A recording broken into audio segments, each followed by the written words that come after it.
Abaarsa cubburraa fayyina kan ta'u raajootaan dubbate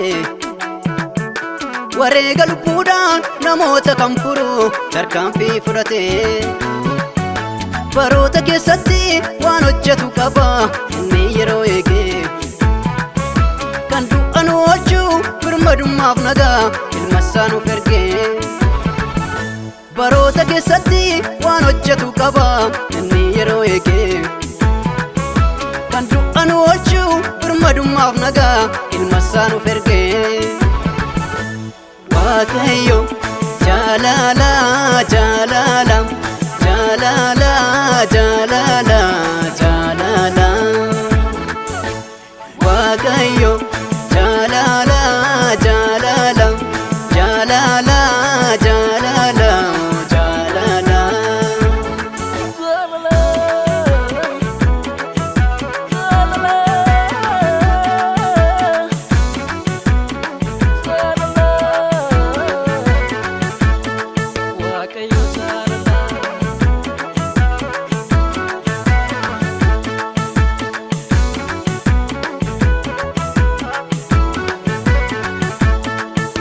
Hafuura qulqulluun namarraa dhalate bu'eetu waaqarraa yakka ilmaan namootaaf dabarsee of kenne nuuf buusee araara qooda keenya baatee fannoo irratti ol ba'ee ba'aa cubbuu keenya jaalala nuuf qabuun garaa isaa fayyine oolchee lubbuu keenya qooda keenya baatee fannoo irratti ol ba'ee ba'aa cubbuu keenya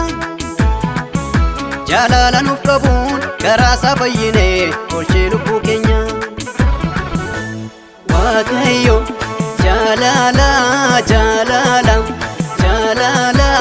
jaalala jaalala Waaqayyo jaalala jaalala jaalala jaalala jaalala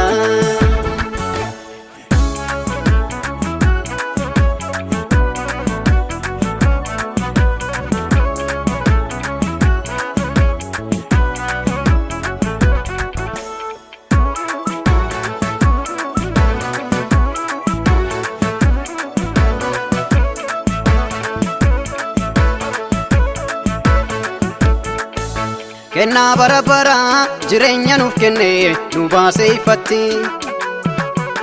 akka ilmaan hiyyeessaa abbaan irra hin jirre nuun ganne bakkeetti fayyiin arganneerraa galmi keenya borii ol gubbaa waaqarraa abdii guddaa qabnaa kanattuun hin hanneen nuuf qophaa'ee jira fayyiin arganneerraa galmi keenya borii ol gubbaa waaqarraa abdii guddaa qabnaa kanattuun hin hanneen nuuf qophaa'ee jira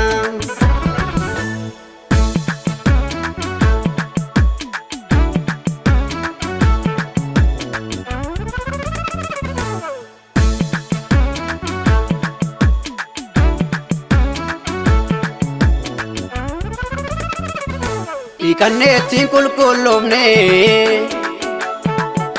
nuuf kennee ayyaana isaa uffannee dhiigni isaanii nuuf lola'ee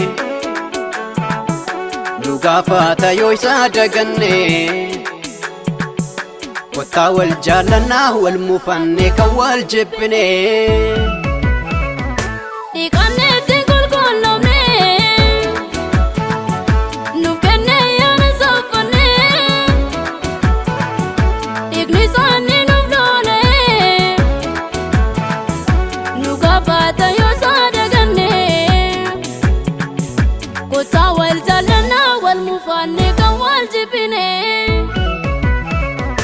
dhiqannee ittiin qulqulloofne nuuf kennee ayyaana isaa uffanne dhiigni isaa inni nuuf lola'ee nu gaafaata yoo isaa daganne kottaa wal jaallannaa wal muufaannee kan wal jibbine kottaa wal jaallannaa wal muufaannee kan wal jibbine